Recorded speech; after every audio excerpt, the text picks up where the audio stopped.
ভারতে যদি গণতন্ত্র বাঁচাতে হয় তাহলে শুধু বড় ফুল কাটলে হবে না, বড় ফুলের ছোট ভাই ছোট ফুলকেও পশ্চিমবঙ্গ থেকে সমূলে উৎপাটন করতে হবে, না হলে পশ্চিমবঙ্গ ভারতের বুকে গণতন্ত্র বাঁচানো যাবে না।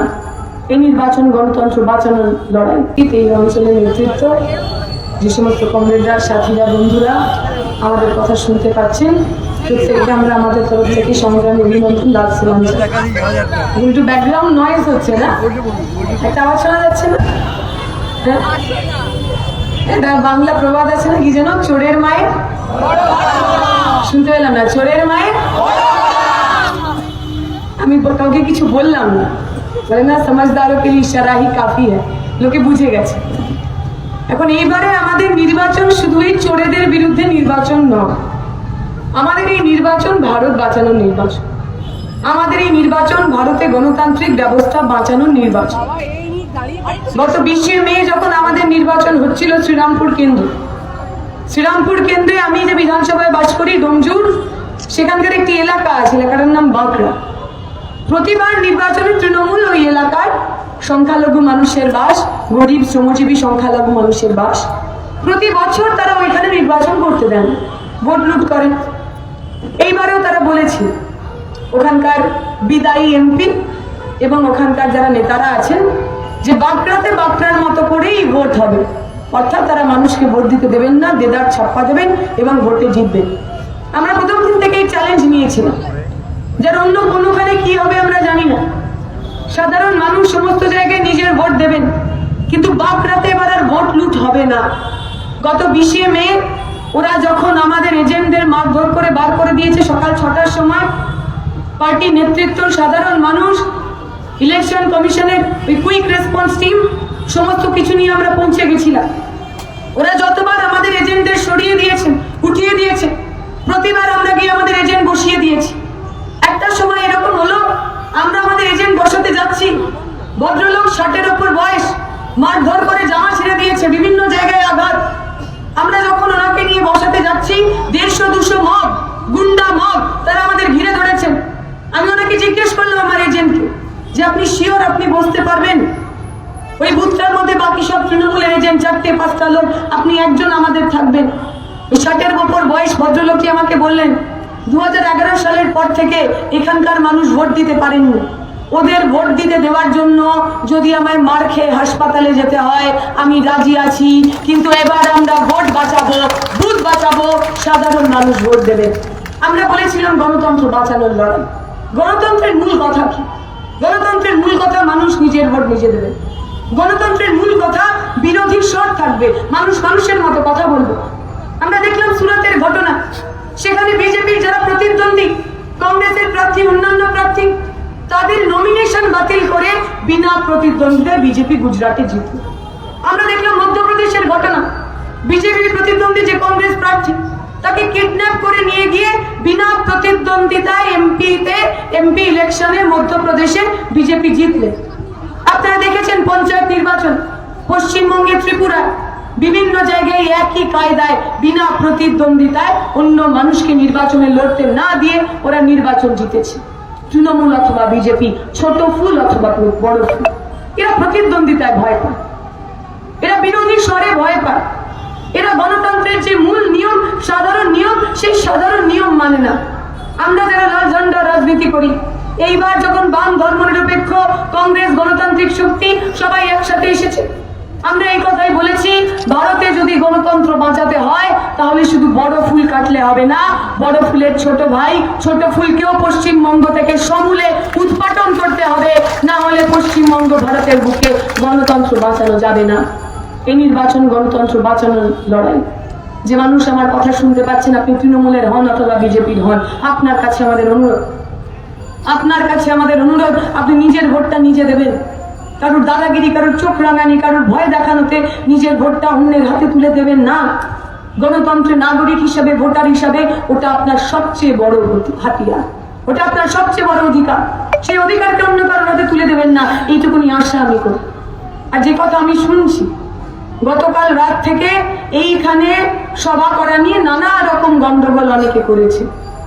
ওরা মনে করছেন বামপন্থীদের কথা বলতে দিলে ওদের একটু অসুবিধা আছে। আচ্ছা, তো ভয় কিসে? আমরা লোকসভায় শূন্য, বিধানসভায় শূন্য, 6%, 4%, 5% আমরা ভোট পেয়েছি, তাহলে তো আমাদের ভয় পাওয়ার কথা না। তাহলে কেন সৃজনের যখন মিছিল ওই প্রচার করতে যাচ্ছে আপনারা দাঁড়িয়ে সেটাকে আটকানোর চেষ্টা করছেন? কেন যখন এইখানে আমরা আজকে মঞ্চ বেঁধে গণতান্ত্রিক উপায়ে আমাদের কথা বলার চেষ্টা করছি আপনারা ভয় পাচ্ছেন? তাহলে কি আপনারা বুঝে গেছেন পায়ের তলার মাটি আলগা হতে শুরু হচ্ছে? এখন একটু ধাক্কার দরকার। বামপন্থীরা যত কথা বলবে, বামপন্থীরা যত মিটিং মিছিল করবে, তত ওই ধাক্কা, ওই হাওয়ার জোর বাড়বে এবং আগামী 4 তারিখ পশ্চিমবঙ্গের বুকে Trinamool tata bye bye good bye হয়ে যাবে। সেই ভয় থেকে ওরা আমাদের আটকাতে চায়। আমরা বলছি এর ডর हमको अच्छा लगा। আমি শুনলাম অনেক বড় নেতা তারা বলে গেছেন যে আমার সম্পর্কে যেন কোনো কেউ কথা না বলে, আমার সম্পর্কে কোনো আক্রমণ করবেন না। আমরা খালি এটাই বলি যে আমাদের সময় কাউন্সিলর অনেকে ছিলেন, কাউন্সিলর ছিলেন, এমএলএ ছিলেন, এমপি ছিলেন, প্রধানমন্ত্রী ছিলেন, মুখ্যমন্ত্রী ছিলেন, অনেক মানুষ ছিলেন যারা নির্বাচনে জিতেছে। আজ পর্যন্ত কোনো নেতাকে, কোনো মুখ্যমন্ত্রীকে আমাদের বাড়ি ঢেকে রাখতে হয়নি লজ্জায়। যারা বাড়ি রাখছেন, বান্ধবীর খাটের তলায় টাকা লুকাচ্ছেন, যারা পাঁচিলে দাঁড়িয়ে রয়েছেন কখন কোন দিকে ঝাঁপ দেবেন, যারা পুলিশ দেখলে মোবাইল জলের মধ্যে ফেলে দিচ্ছেন, তারা ঠিক করবেন না আমরা মাইকে দাঁড়িয়ে কি কথা বলবো আর বলবো না। পশ্চিমবঙ্গে বামপন্থীরা কথা বলবে, মাথা উঁচু করে কথা বলবে, কারণ বাবার ক্ষমতা নেই আমাদের আটকাতে পারে। ওদের ভয় ভেঙে আমাদের নির্বাচন, ওদের ভয় ভেঙে আমাদের সভা। যবে থেকে পশ্চিমবঙ্গে নির্বাচন হয়েছে আপনারা দেখেছেন এক একটা ধাপে পরিষ্কার হয়ে গেছে।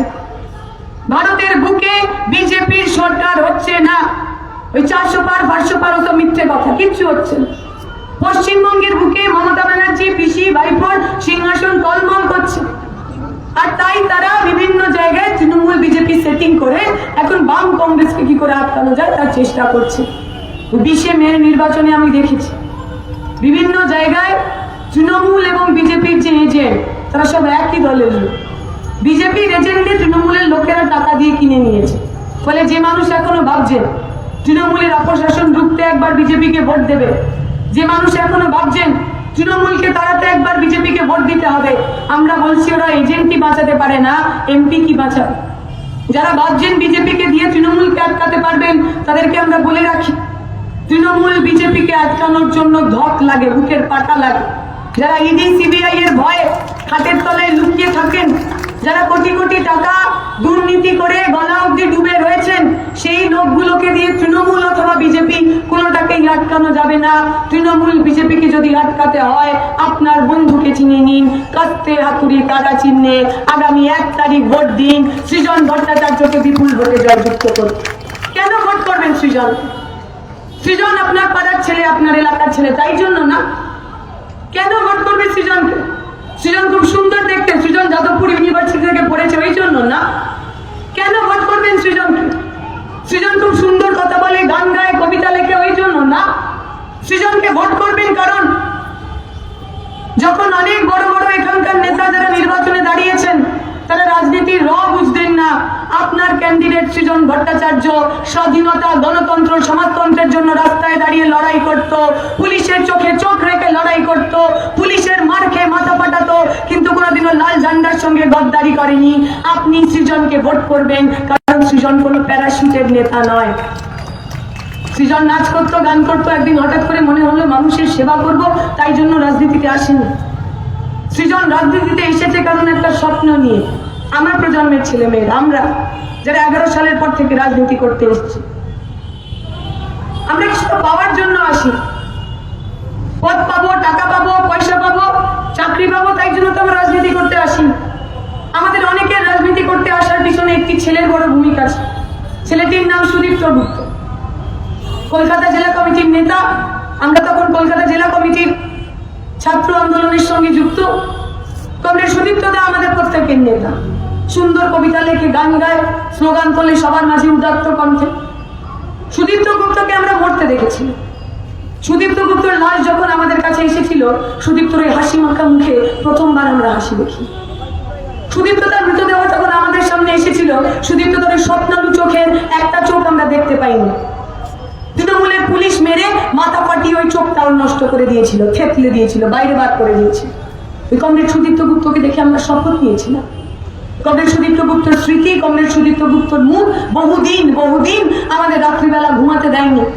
কমরেড সুদীপ্ত গুপ্তর মৃতদেহে, শহীদের মৃতদেহ ছুঁয়ে আমরা শপথ করে এসেছিলাম, সুদীপ্ত গুপ্তর অপূর্ণ কাজ আমরা পূর্ণ করব।